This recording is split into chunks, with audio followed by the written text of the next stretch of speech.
2 years ago, my world crumbled when my husband, Daniel, left me for my sister, Clara. My family didn't just turn their backs, they celebrated their betrayal, leaving me with nothing but my bakery and a broken heart. I thought I'd moved on, piecing myself together one cake at a time, until they summoned me to a family dinner with a demand that tore open old wounds.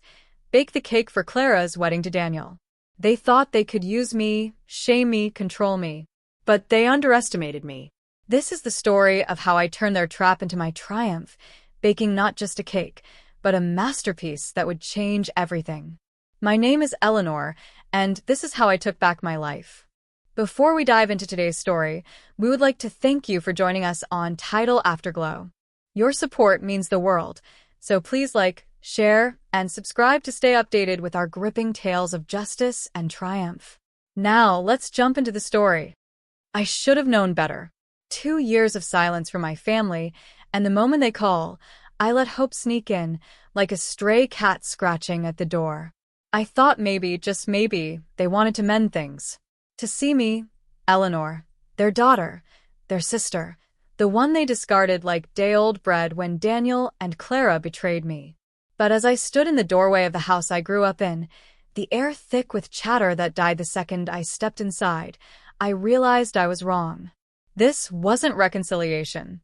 The living room was a tableau of forced festivity. My sister Clara, radiant as always, sat cozied up to Daniel on the plush cream sofa, his arms slung over her shoulder like they were posing for a magazine cover. My parents, mother in her tailored navy dress and father in his usual stiff collared shirt, sat across from them, smiling as if this were a normal family gathering. Aunt Patricia, always the loudest voice in any room, perched on an armchair, sipping wine and gesturing animatedly to a cousin I barely recognized. The rest were distant relatives, faces I hadn't seen since my own wedding to Daniel years ago. The same wedding we'd planned at this very table, in this very house. I stood there, clutching my purse, feeling like an intruder in my own past. The silence stretched, heavy and deliberate, until Clara leapt up, her heels clicking on the hardwood floor. "Ellie, welcome," she chirped, her smile as polished as her manicured nails. "I'm so glad you came." Her voice dripped with sweetness, but I knew that smile. It was the one she used when she wanted something, when she was about to twist the knife. I nodded, not trusting myself to speak. I wasn't in the mood for her fakery, not tonight. "Good to be here," I managed, my voice flat. I moved toward an empty chair, ignoring the way Daniel's eyes flicked toward me, then away, like I was a ghost he didn't want to acknowledge. Dinner was worse. The dining room table, laden with mother's best china and a spread of roasted lamb, garlic mashed potatoes, and asparagus, looked like a scene from a holiday card. But the conversation was a performance, and I wasn't part of the script. Everyone was buzzing about Clara and Daniel's upcoming wedding, their voices overlapping in a symphony of excitement. "It's going to be the biggest wedding this country's ever seen," Aunt Patricia declared, her wine glass raised. "The most talked about event of the year." I focused on my plate, cutting my lamb into smaller and smaller pieces, wishing I could disappear. They didn't find it strange to gush about Clara's wedding to Daniel, my ex-husband, right in front of me. On the same table where we'd planned my own wedding, where I'd sat with stars in my eyes, believing in forever. It didn't hurt as much as it used to. I'd spent 2 years numbing my heart, building walls around the pain. But it still stung, like a bruise you forget about until someone presses it. I regretted coming. Clara had probably orchestrated this to rub her happiness in my face, to remind me of what I'd lost. She always loved an audience for her victories. I was about to excuse myself when Mother's voice cut through the chatter. "Clara, it seems like all the arrangements for the wedding are in place. I hope there's nothing remaining." Clara's fork paused midair, and she adopted a thoughtful look, her lips pursing in that theatrical way she'd perfected. "Here it comes," I thought. "The drama." "Actually, Mum," she said, her voice tinged with a practiced sadness, "we've organized everything. The venue, the flowers, the band, everything's perfect. Except the cake." She sighed, her eyes flickering toward me. "Daniel and I still haven't found a baker who can make the cake of my choice. My stomach twisted. I knew where this was going. I could feel it, like the air before a storm. How come, Clara? Aunt Patricia leaned forward, her voice dripping with exaggerated concern. There are so many experienced bakers in the city. What about the ones who've made cakes for celebrities and the rich? Clara's smile turned mournful, and she shook her head. I've visited them all, Aunt Patricia. We've tasted so many sample cakes. You know money's not an issue, but none of them meet my tastes. I just couldn't find the cake I yearned for. She leaned into Daniel, who wrapped an arm around her, his face a mask of supportive concern. I wanted to gag. I pushed my chair back, the legs scraping against the floor. Excuse me, I said, standing. Thank you for the dinner. I need to go. Clara's voice stopped me cold. Actually, Ellie, I've always known only one person can bake the cake I want. And that's you, sister. The room went still. Every pair of eyes turned to me, and I felt the weight of their expectation, their judgment. My pulse raced, but I kept my face neutral. Sorry, I said, my voice steady despite the fire in my chest. I'm quite busy. It's late. I'll be on my way home. Eleanor, sit back down, Father ordered, his voice low and commanding, the same tone he'd used when I was a child caught sneaking cookies. I froze, my hand on the back of the chair. Dad, I really need to be on my way, I said, meeting his gaze. Sit back down, girl, he warned, his eyes narrowing. I stood there, staring at Clara, who was playing the part of the wounded sister, her eyes glistening with unshed tears. It was a performance worthy of an award, and I hated how familiar it was. Slowly, I sank back into my chair, not because I wanted to, but because I needed to know how far they'd take this. Just hear your sister out, Mother said, her tone softer but no less insistent. Clara sniffled, dabbing at her eyes with a napkin. Ellie, to me, you're the very best baker. You're my sister. I know what you're capable of. You made your own cake for your wedding years ago, and it's the best cake I've ever tasted. Daniel and I decided we want the same cake. She paused, letting the words hang in the air. Honestly, I didn't want to bother you with this, but we've searched everywhere. No one could recreate your recipe. It's only that cake I want. Daniel nodded, his hand still on her shoulder, comforting her like she was the victim here. I wanted to scream. They expected me to bake a cake for the wedding of the man who cheated on me with my sister? The sister who'd taken everything, my husband, my family's loyalty, my dignity, and now wanted my craft to crown her triumph? I felt like exploding, but I kept my voice calm. Mother, I really don't have time for that kind of commitment. I need to leave. Oh, please, Aunt Patricia snapped, her wine glass clinking as she set it down. You're just jealous. The wedding's 2 months away. That's plenty of time to bake a cake.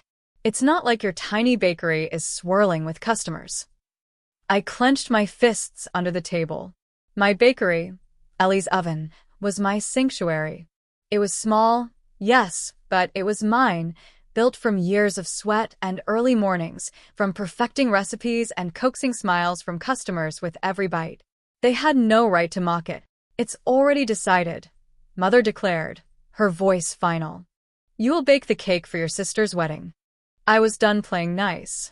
I will not, I said, my voice cutting through the room like a knife. You cannot force me to do something I don't want to. The table erupted. Father's face reddened. You will do as you're told, Eleanor. Mother's eyes flashed with disapproval. You're being selfish. Aunt Patricia chimed in. Always so dramatic, Ellie. Can't you just be happy for your sister? Even a cousin, who'd been silent until now, muttered something about family loyalty. That I stood my ground, my heart pounding but my resolve unshaken. Listen, I don't have a problem sharing the recipe for the cake. Find a baker, and I'll give it to them. It shouldn't be hard for someone with baking skills to replicate. The room went quiet, their faces shifting, exchanging glances I couldn't quite read. Clara cleared her throat, her voice trembling with that calculated fragility. Actually, Ellie, about 2 hours before dinner, I posted on all my social media platforms that my sister Eleanor will bake the cake for our wedding. Everyone's already seen it. I can't take it back. I stared at her, my jaw tightening. Why would you do that? I shouted, my control slipping. Shut up, Father barked, slamming his hand on the table. The glasses rattled. Your sister and Daniel have been facing a lot of backlash from netizens. People are judging their relationship, saying Clara's the reason you and Daniel got divorced. It's not exactly a lie, is it, Father? I shot back, my voice sharp with years of pent-up hurt. Shut up, Mother snapped, her face flushed. People are saying the worst possible things about your sister. Every bride wants a perfect wedding. How do you think Clara feels when people call her a cheater and a homewrecker on her most special day? I chuckled, a bitter sound that surprised even me. I should have known. This is all about Clara. Tell me, please, just one good reason why I'd want to help her. The last time I checked, Daniel did cheat on me with her. I've moved on. I want nothing to do with them. So don't force me to take part in this. I won't. Clara burst into tears, burying her face in Daniel's chest as he whispered soothing words. He hadn't spoken yet, and I was grateful. His voice would have been like salt in an open wound. I couldn't believe I'd once loved him, this man who'd shattered my world without a second thought. Father leaned forward, his eyes cold. Yes, you will. You're going to bake that cake, and you'll show up to that wedding, and you'll be happy for your sister. The guests better not suspect anything, or you're out of this family. The words hit like a slap, but I was beyond caring. I stood, my chair scraping against the floor. That's just fine, Dad. Being part of this family has never benefited me in any way. I know my way out. I walked out, my steps steady despite the storm in my chest. I got into my car, the familiar scent of vanilla and flour clinging to my clothes, and drove to my apartment. The city lights blurred past, a kaleidoscope of indifference. I tried to sleep, but my mind replayed the dinner. Their faces, their demands, Clara's crocodile tears.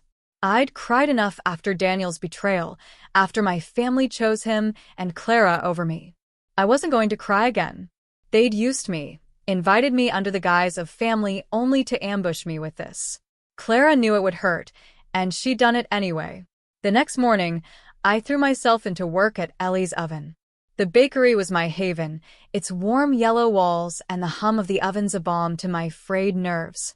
My employees, Lillian and Tom, had already opened the shop, the air filled with the scent of fresh sourdough and cinnamon rolls. I was in my office, going over invoices, when the door burst open. Daniel. Of course. I looked up, then back at my papers, ignoring him. He stood there, his expensive suit wrinkled, his jaw tight. I thought you'd moved on, he said, his voice laced with accusation. But it seems you're still bitter. I didn't respond, my pen scratching across the page. Name your price, he said. Daniel, get out of here, I ordered, my voice calm but firm. Listen, Eleanor, you need to move on. I love your sister, and I want this day to be special for her. People are treating her horribly, saying harsh things online. You know Clara's always wanted to be a media personality. This ruins that for her. So name your price. Bake the cake and show up to the wedding happily. Daniel, get out, I shouted, my patience snapping. I don't want anything from you. $1 million, he said, undeterred. I'll give you $5 million. I know you didn't take anything as a divorce settlement, so this should do. I looked up at him, really looked at him, and saw the same reckless arrogance I'd once mistaken for charm. Daniel was a spoiled heir, spraying his family's wealth like confetti, working at his grandfather's company without an ounce of real ambition. If it weren't for his last name, he'd be nothing. And suddenly I was tired of playing the saint. Why shouldn't I take advantage of his stupidity? You know what, Daniel? I said, leaning back in my chair. I think you're right. But why are you mentioning an amount? Didn't you ask me to name my price? Sure, he said, his eyes narrowing. Name your price. $10 million, I declared. His eyes widened, his face paling. You're crazy, he shouted. I chuckled. Didn't you say you love Clara so much you'd do anything for her? Give me the money, and I'll bake the best cake ever and be the happiest guest at the wedding. That's my final deal. If you agree, I need a transfer in the next hour. If not, get out. Remember, I would have gotten a lot more than that had I pushed for a fair divorce settlement. He stared at me, his jaw working, but I held his gaze. I wasn't bluffing. An hour later, my phone pinged with a notification from my bank. $10 million. I couldn't believe it. Part of me wanted to laugh at his foolishness. Part of me wanted to scream at the audacity of it all. But mostly, I felt a strange calm. This wasn't about the money. It was about taking back something they'd stolen from me, my power to negotiate, and not their puppet. That night, my apartment buzzer rang just as I was slipping into my pajamas. I opened the door to find Clara and Mother, their faces twisted with rage. Clara's eyes were red, her mascara smudged, but her fury was palpable. "Where's the money?" she shouted. I yawned, leaning against the doorframe. "What money, sister?" "Don't act oblivious," she snapped. "The money you ripped off Daniel. You knew he'd do anything for me, and you took advantage of that. I want it back immediately." Mother stepped forward, her lips pressed into a thin line. "Eleanor, I never thought you'd be this selfish. Why are you trying to ruin our image? Daniel must think we're gold diggers now. What if his family finds out? How will they view your sister?" I burst out laughing, the sound harsh in the quiet hallway. "Oh, please, Mother. Clara's ripped him off for 5 times more than that in the first year of their affair. Don't preach her innocence to me." "Eleanor, you're shameless," Mother hissed. "Daniel fell out of love with you, but he's an asset. He's from a rich family. We can't lose his support. Isn't it a blessing he's with your sister? That way, we're still his in-laws." I rolled my eyes. Greedy, all of them.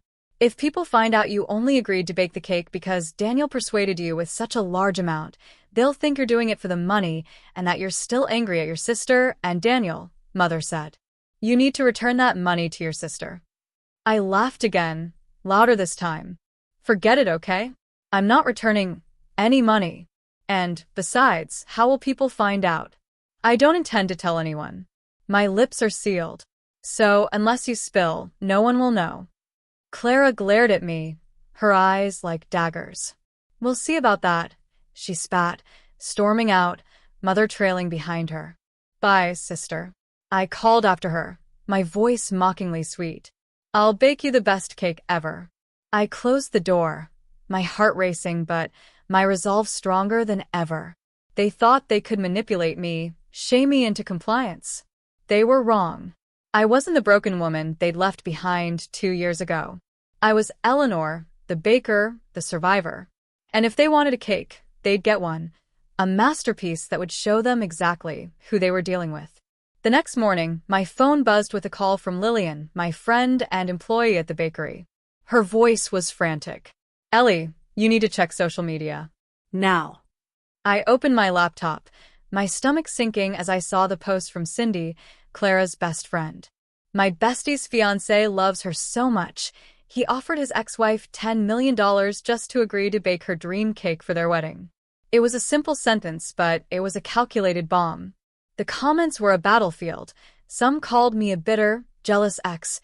Others praised Daniel's devotion to Clara, painting her as the innocent bride caught in my spite. I knew Clara was behind this. She wanted to turn the narrative, to make me the villain and herself the victim. I didn't care what they thought of me. I'd survived worse. But a flicker of fear sparked in my chest. What if this hurt Ellie's oven? My bakery was my life, my dream. If Clara's stunt tanked my business, I'd lose everything I'd fought for. The comments mocked my shop, calling it tiny and insignificant, saying there was no way I could make a cake worthy of Clara's grand wedding. I leaned back in my chair, staring at the screen. They wanted to challenge me? Fine. I'd take it. I'd bake a cake so extraordinary it would silence them all. Not for Clara, not for Daniel, not for my family. For me. For Ellie's oven. For the part of me that refused to break. I grabbed my sketchbook and started drawing, my pencil flying across the page as ideas took shape. The cake would be a masterpiece, visually stunning, flawlessly crafted, with a flavor so unforgettable it would haunt their dreams. I'd show them what a common baker could do. They'd regret underestimating me. The morning after Lillian's frantic call, I stood in the kitchen of Ellie's oven, my sketchbook open on the counter, surrounded by the comforting hum of mixers and the scent of rising dough.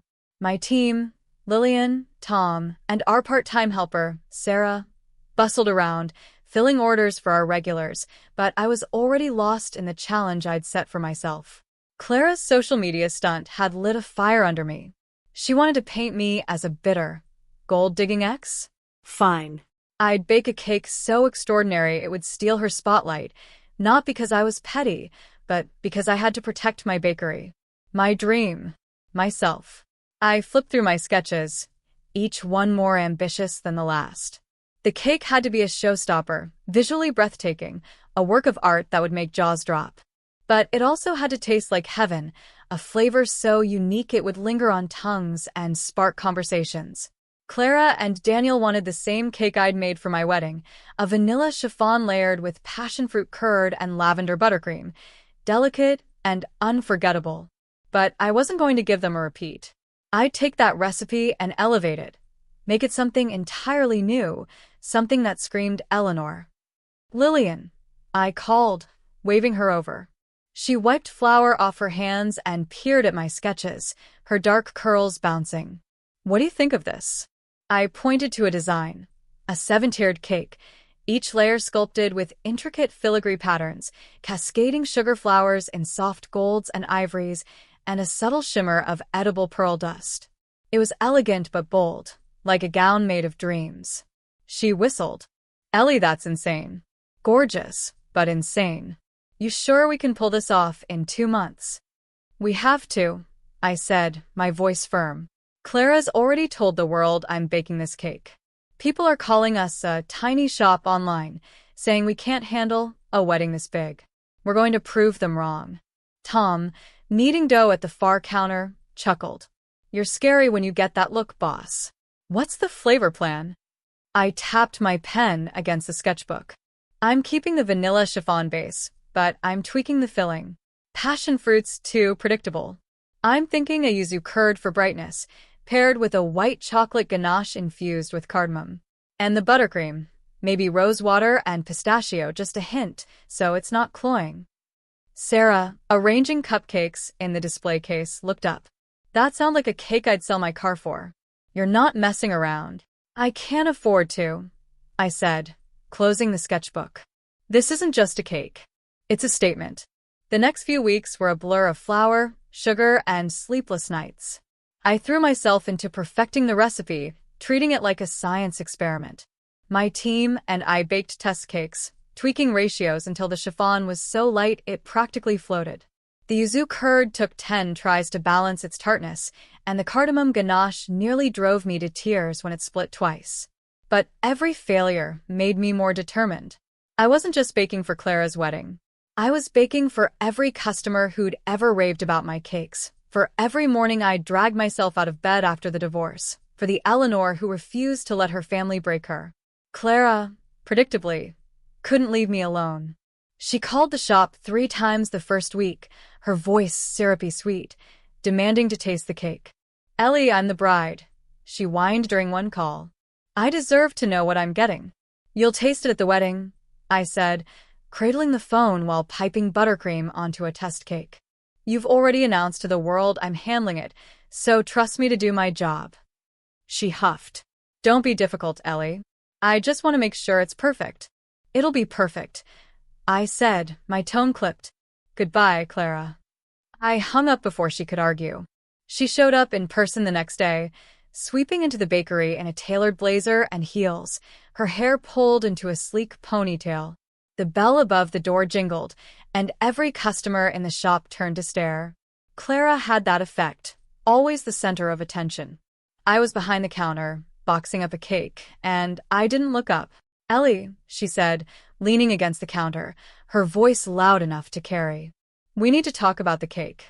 I kept tying the ribbon on the box. I'm busy, Clara. Make an appointment. Her laugh was sharp. An appointment?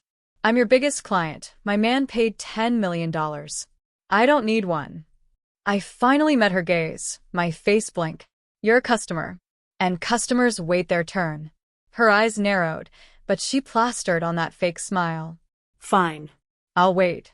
She perched on a stool by the window, scrolling through her phone, making sure everyone saw her. The customers whispered, and I knew they recognized her from the social media drama. Clara was playing the victim again, and I was the heartless ex-sister. Lillian sidled up to me murmuring, "Want me to kick her out?" I shook my head. Let her sit. She's just trying to get a rise out of me.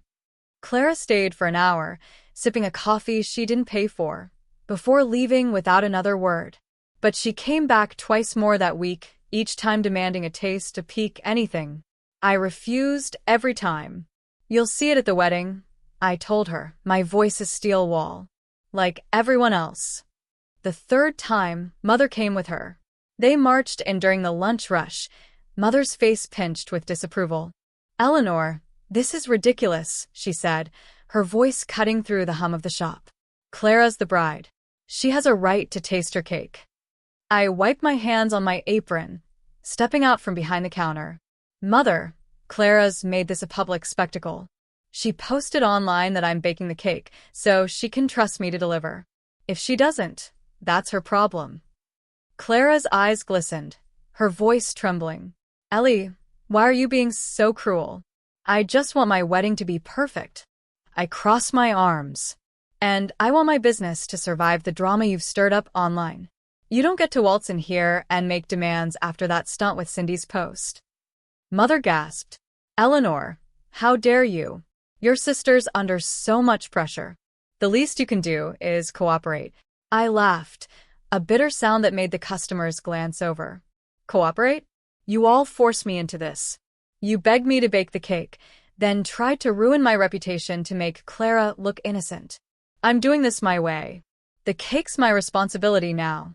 You'll taste it at the wedding or not at all." Clara's tears spilled over, and she turned to Mother, who wrapped an arm around her. "You're impossible," Mother snapped at me. "You're making this about you." "No," I said, my voice low and steady. "I know she will create some drama and make unnecessary demands no matter how good the cake is. I won't give her the chance to dim my progress. You made it about me when you dragged me into this mess. Now, please leave. I have work to do." They left, Clara sobbing dramatically, Mother muttering about my selfishness. I went back to my test cakes, my hands shaking, but my resolve unshaken. I wasn't going to let them bully me. Not again. The online backlash grew worse. Cindy's post had sparked a firestorm, with comments calling me a gold digger, a jealous ex, a talentless baker riding Clara's coattail.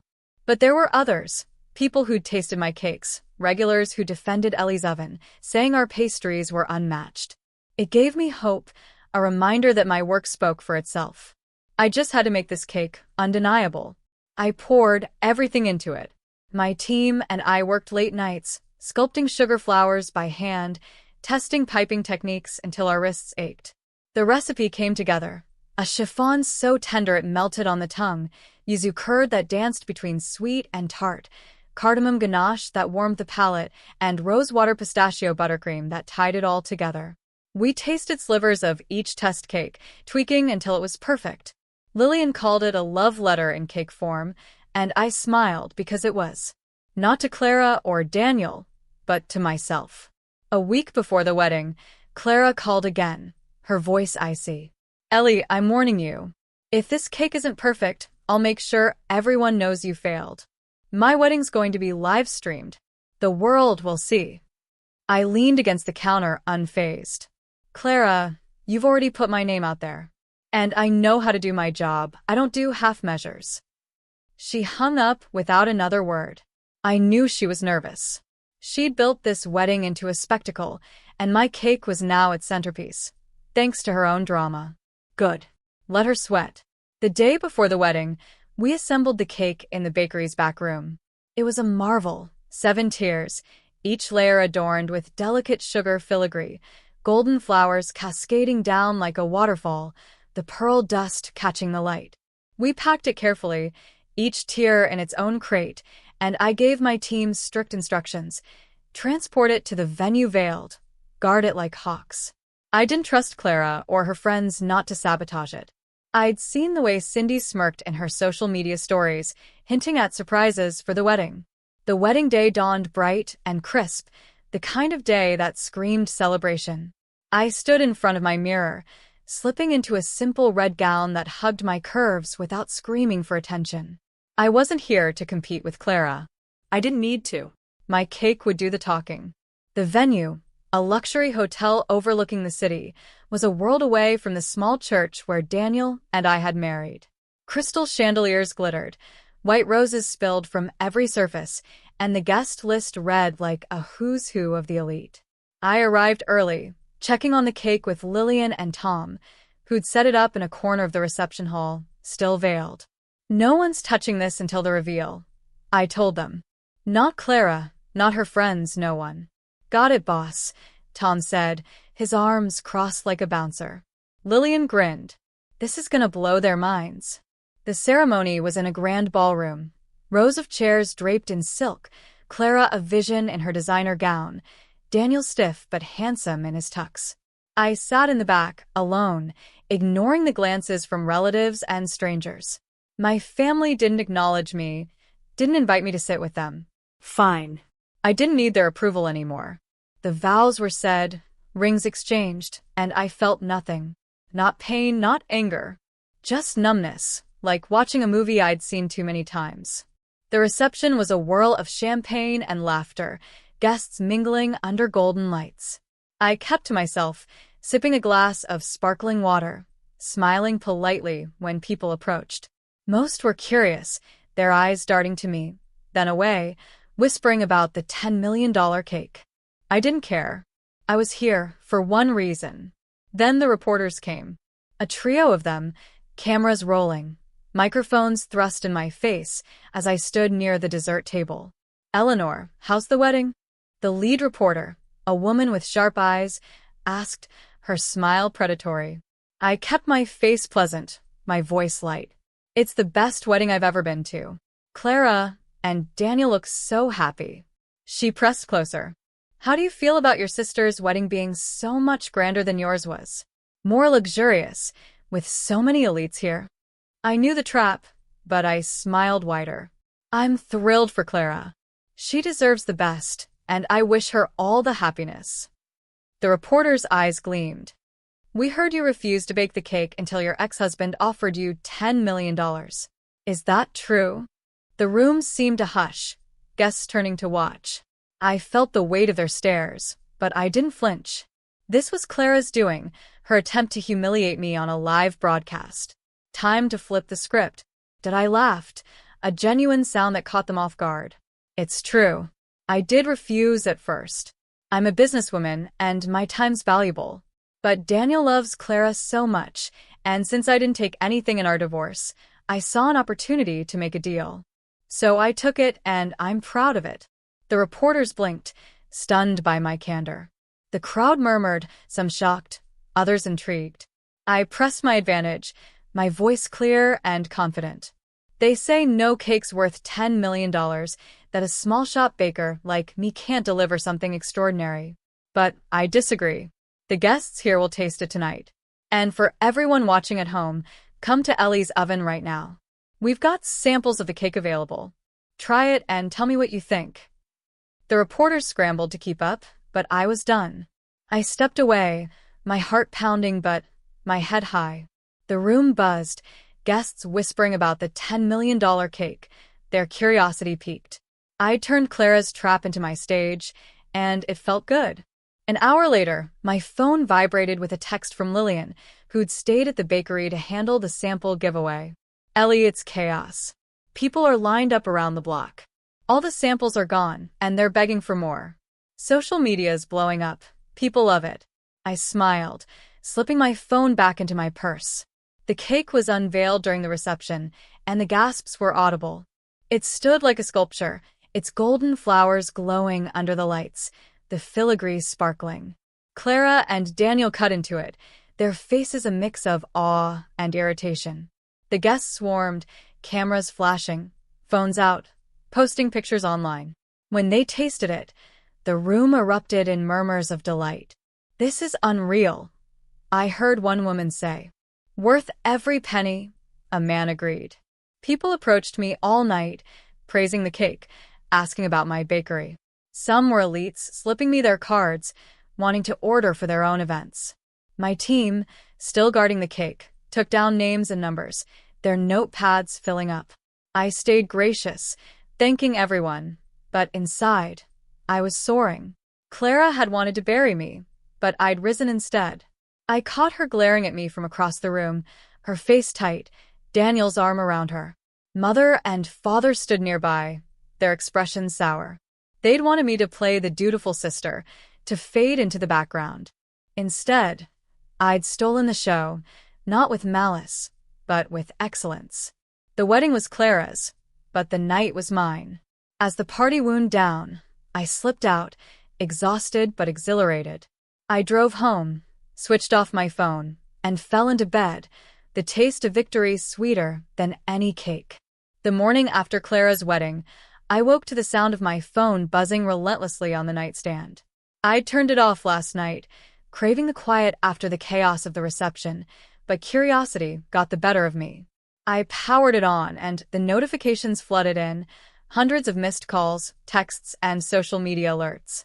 My heart sank for a moment, expecting more of Clara's orchestrated venom. But as I scrolled, I realized this was different. The internet was ablaze with talk of the $10 million cake. Photos of the cake, its golden sugar flowers cascading down 7 shimmering tiers, were everywhere, shared by guests, influencers, and even a few news outlets covering the wedding. Comments poured in. Ellie's oven just redefined wedding cakes. Worth every cent of that $10 million. I need this cake in my life. My bakery's social media page was flooded with new followers, inquiries about orders, and raving reviews from those who'd tasted the samples we'd given out at the shop. Lillian's text from last night was still pinned at the top. People are losing their minds, Ellie. We're sold out of everything. They're camping outside the shop. I laughed, a sound that felt foreign after so long. Clara had wanted to humiliate me, to paint me as the bitter ex who could only be bought. Instead, she'd handed me the best advertisement my bakery could have dreamed of. I got out of bed, brewed a cup of coffee, and sat by my window, watching the city wake up. For the first time in years, I felt unburdened. Not just free from the pain of Daniel's betrayal or my family's abandonment, but powerful. I'd taken their trap and turned it into my triumph. But the victory was bittersweet. The comments online weren't all kind. Some still called me a gold digger, a jealous sister who'd only baked the cake for money. And then there was the bombshell that had somehow leaked. I'd taken nothing from my divorce with Daniel. The narrative was shifting. People were angry, not at me, but for me. She got nothing from that cheater and still made a masterpiece. One comment read, Ellie deserved more than $10 million for that cake after what they did to her. I hadn't told anyone about the divorce settlement, or lack thereof, and my parents' insistence. But someone had spilled, and I had a sinking feeling it wasn't Clara or Daniel who'd benefited from keeping that quiet. Maybe Aunt Patricia, always loose-lipped with gossip, or a disgruntled cousin who'd overheard something. It didn't matter. The truth was out, and it was changing the story. I headed to Ellie's oven, bracing for chaos. The shop was a madhouse when I arrived. A line stretched down the block, customers clamoring for a taste of the now-famous cake. Lillian, Tom, and Sarah were behind the counter, moving like a well-oiled machine, but their faces were flushed with exhaustion. Ellie, Lillian called, spotting me. We've sold out of every pastry, and people keep asking for the wedding cake. We've got orders piling up for weeks. I slipped on my apron, a grin spreading across my face. Then let's get to work. We're not letting this opportunity slip. The next 3 weeks were a whirlwind. We baked around the clock, churning out mini versions of the $10 million cake, smaller, affordable replicas with the same yuzu curd, cardamom ganache, and rosewater pistachio buttercream. We added it to the menu permanently, dubbing it the Eleanor, to capitalize on the buzz.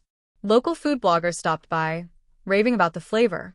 A national magazine called, wanting to feature Ellie's oven in a spread about rising culinary stars. Even a few celebrities placed orders, their names making my team gasp as we scribbled them down. The shop was bursting, and we were barely keeping up. But Clara wasn't done with me. I should have known she wouldn't let my victory stand. 3 weeks after the wedding, I got a text from Mother. Clara and Daniel are back from their honeymoon. Family meeting at the house tonight. Be there. I stared at the message, my thumb hovering over the delete button. Part of me wanted to ignore it, to cut them off for good. But another part, the part that still remembered the girl who'd braided Clara's hair, who'd baked cookies with Mother, who'd believed in family, wanted closure. I needed to face them one last time, to end this on my terms. I drove to the family home that evening, my posture straight, my confidence a shield. The house looked the same, red brick, white shutters, the rose bushes Mother tended religiously, but it felt foreign now, like a stage I'd outgrown. I walked in without knocking, my heels clicking on the hardwood. The living room was a mirror of the dinner 3 months ago, but the mood was different. No chatter, no wine glasses clinking. Clara sat on the sofa, her face puffy from crying, Daniel's arm around her. Mother and Father stood by the fireplace, their expressions grim. Aunt Patricia wasn't there, nor were the cousins. Just the 4 of them, and me. I didn't wait for an invitation. Why is everyone so sad? I asked, helping myself to a seat, my voice light but edged with steel. Did Clara's goldfish die again? Mother's eyes flashed. You aren't even sorry, are you? Sorry for what, Mother? I asked, leaning back, my tone innocent. Don't act oblivious, she snapped. Look at your sister. She couldn't even enjoy her honeymoon. These are supposed to be the happiest moments of her life, and you had to steal her spotlight. I raised an eyebrow, crossing my arms. My goodness, Mother, what's with all these accusations? What did I do wrong? Clara shot up, her face flushed, her voice sharp. Shut up. You ruined my life, Ellie. I hate you. She was trembling, her tears streaming down her cheeks. You turned my wedding into your stage.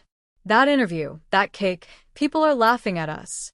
My followers are calling me a fool, saying you outshine me. You did it to hurt me. I tilted my head unfazed. What are you talking about, sister? Wasn't it you who praised my baking skills and asked me to bake a cake for you, making the whole family force me to agree? Eleanor, don't try to blame Clara or us for your actions, Father warned, his voice low and dangerous. What actions, Dad? I said, my voice steady. Baking the cake you all begged for? Smiling for the cameras, like you asked me to? Or building my business while you fought to ruin it with calculated lies? I gave you a masterpiece, and you're mad because it was too good? Shouldn't you be thanking me for making your wedding cake the most acclaimed cake ever? Daniel leaned forward, his eyes cold. You went too far, Ellie. That stunt you pulled was overboard. You could have baked a cake and left it at that. I laughed, a sharp sound that echoed in the room. Oh, dear boy Daniel, that's what I planned to do. But you all pulled a stupid stunt, trying to paint me as a bitter, gold-digging ex. Do you have any idea what that could have done to my business? I'd be ruined. So you pushed me to stand up for myself. Besides, I kept my end of the bargain. You and your wife wanted a cake for your big day, and I delivered.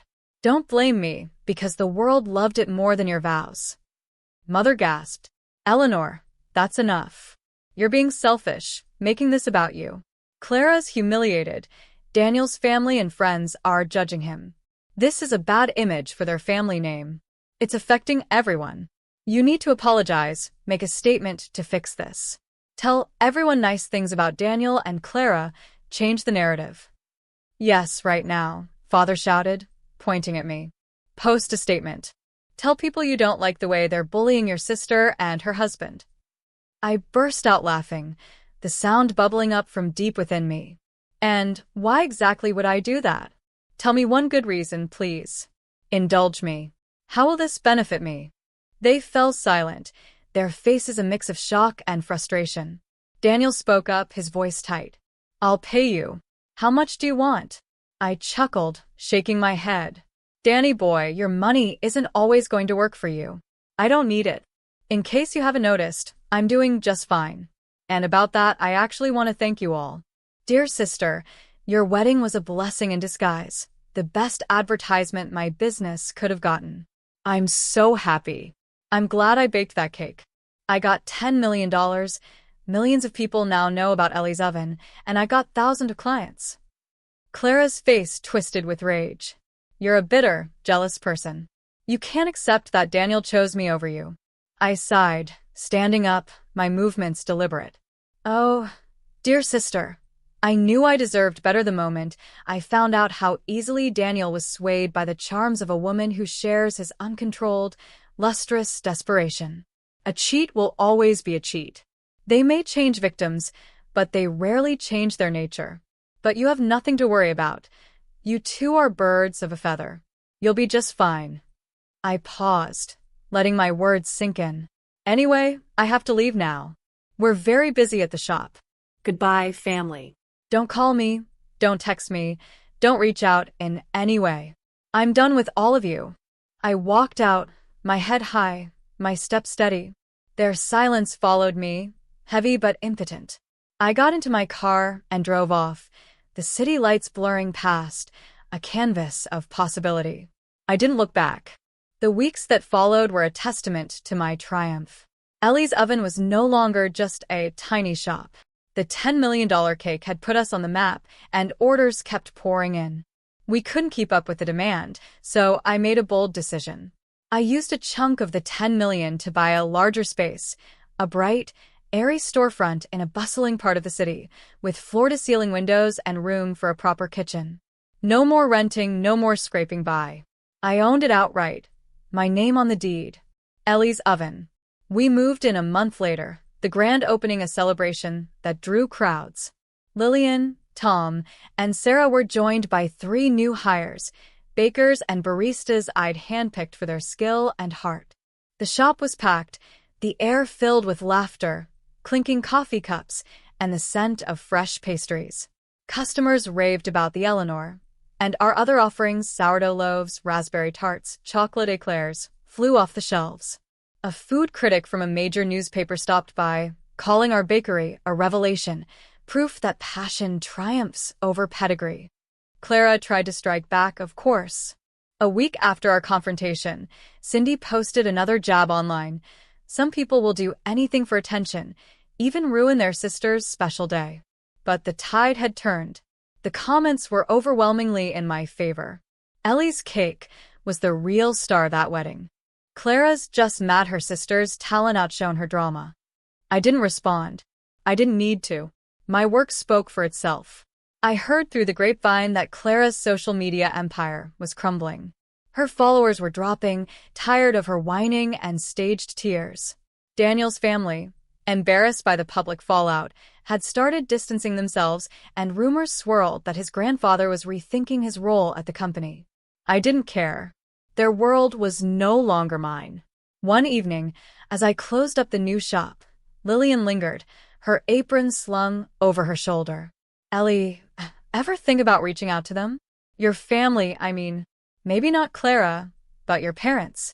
I shook my head, locking the door. They made their choice, Lillian. I spent years trying to win their love, their respect. But I don't need it anymore. I've got this. I gestured to the shop, its warm lights glowing against the dusk. And I've got you guys. She smiled, squeezing my arm. You're a badass, you know that? I laughed. I'm learning. That night, I sat in my apartment, a glass of wine in hand, my laptop open to Ellie's oven's website. Orders were still coming in, our social media buzzing with praise. I'd done it, not just survived, but thrived. I'd taken their betrayal, their manipulation, and turned it into my victory. The $10 million cake wasn't just a dessert. It was my declaration. I was enough. I raised my glass to the empty room, to the woman I'd become. To Eleanor, I whispered. And for the first time in years, I believed it.